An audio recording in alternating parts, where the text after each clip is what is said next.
निसा ने हमारी सारी मेहनत को नजरअंदाज किया, अपने नफ्स के आगे झुक गई और अब उसकी सजा भुगत रही है वो। अफसोस है कि उसकी औलाद भी कल उसकी गलती की कीमत चुकाएगी। हम सब इंसान हैं बाबा, गलतियां तो हो जाती हैं। किसी से मोहब्बत करना गुनाह थोड़ी है, और निसा आपन ने सिर्फ मोहब्बत की। जो गलती उसने की है वो तुम्हारे सामने है।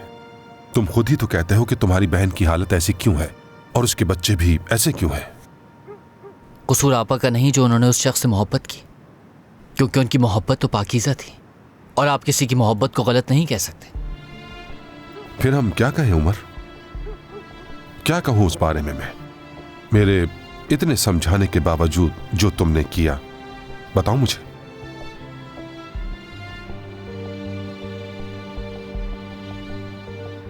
और कल ही की बात है, वो औरत हुस्नु साहब के घर आई और तुम उसके पीछे गए। क्या ये सब गलतियां नहीं हैं उमर? इन गलतियों को गलती समझो उमर। अपनी बहन से ही सबक सीख लो। मां बाप औलाद की भलाई चाहते हैं। अगर वो कुछ कहते हैं तो जरूर कुछ जानते भी हैं। मैं आपको पहले ही बता चुका हूं बाबा, सिर्फ मैं पूछने गया था कि वो वहां पर क्यों आई। चलो मान ली तुम्हारी बात, लेकिन जब हम निसा को लेने गए तो तुम उस औरत की तरफ जा रहे थे जहां से खड़ी वो तुम्हें देख रही थी, और तुम उसके पास गए।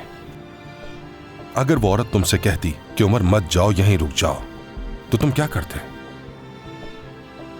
तुम्हारी सुरैया से मुलाकात भी हो गई और तुम्हारे कहने पर रिश्ता भी तय कर लिया।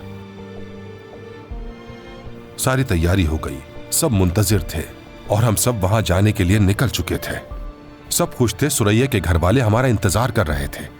इस सब के बावजूद अगर उस औरत ने तुमसे कहा होता कि यहीं रुक जाओ और मत जाओ उमर, तो क्या तुम रुक जाते?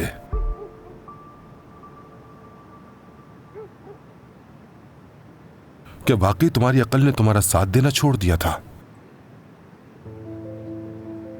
या फिर तुम्हारा नफ्स तुम पर इस कदर हावी हो गया कि तुम्हें कुछ समझ नहीं आया?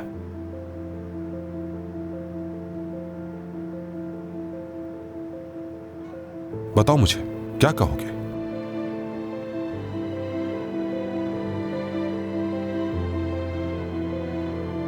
ये तो अंगूठी पहनाने से पहले की बात है बाबा।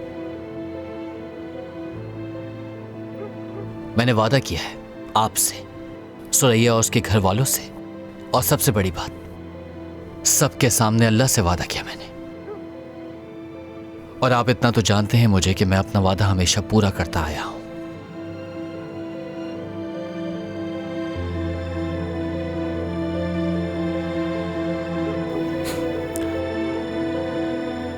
इधर आओ मेरे बेटे, आओ।